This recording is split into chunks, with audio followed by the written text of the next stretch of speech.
We're going to go take a flight and demonstrate the performance of the aircraft, show how it's able to take off in a shorter distance, demonstrate the climb performance, what the airplane will do, and also show some cruise performance to see what it'll do.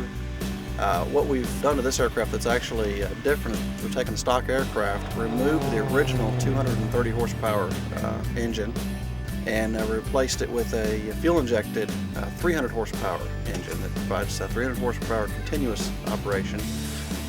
Increases the climb performance as well as the takeoff performance by significantly decreasing the amount of runway required for takeoff.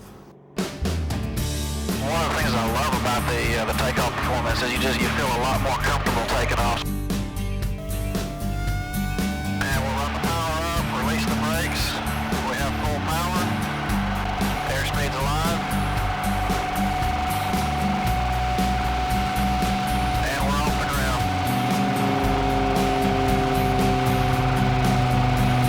And we're climbing out at about 55 to 60 knots, which equates to about 70 miles an hour. And you can see here we've been in the since our takeoff probe began about a minute and 40 seconds, and we're at 2,500 feet. The things that you see this airplane do as far as performance is unheard of in a stock 182. You have an increase of 70 horsepower over stock, so to climb to 5,500 feet, which from where we took off from is about 500 foot elevation. So we've climbed 5,000 feet in 5 minutes and 15 seconds. And when we level off for cruise, we're indicating in smooth air about 132 to 133 knots. A lot of airplanes can't claim to be able to do that. That you can cruise in what's called the yellow arc, which is an area on in the airspeed range that you're allowed to do in smooth air. Most airplanes, you're considerably lower than that, and so for this aircraft to be able to do that, whereas a stock aircraft can't, is pretty amazing.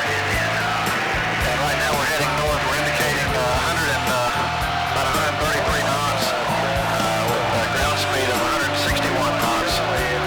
I'll go over and if we can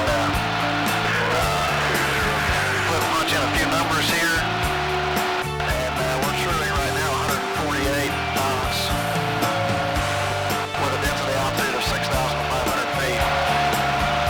Everyone that I've had in this aircraft that's flown in the aircraft is amazed by how smooth the engine and propeller combination is, and compared to the stock aircraft, it really is. The biggest difference between this and cheaper conversions is definitely the engine mount. It's much heavier. Some of the braces that it has across, number one, the stock engine mount does not have these braces or this brace that goes across.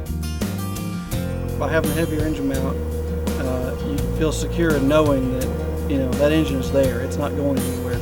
Two, with the heavier mount and heavier isolators, you're able to notice a definite reduction in engine vibration felt in the aircraft in flight. If you were able to compare back to back the stock aircraft and the converted aircraft, I think it would be one of those amazing experiences, especially if it was your own airplane, that you knew how it operated, you knew how it performed, and then to be able to get in it with this kind of performance, you would really feel like you had a completely different airplane. You actually feel like you'd stepped up in class in the aircraft.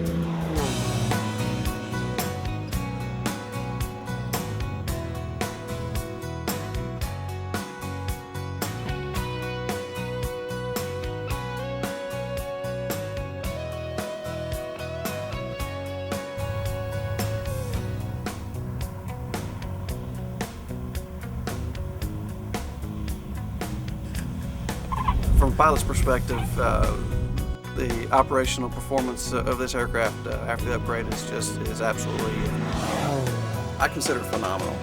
I mean, it's dramatic. It's just incredible.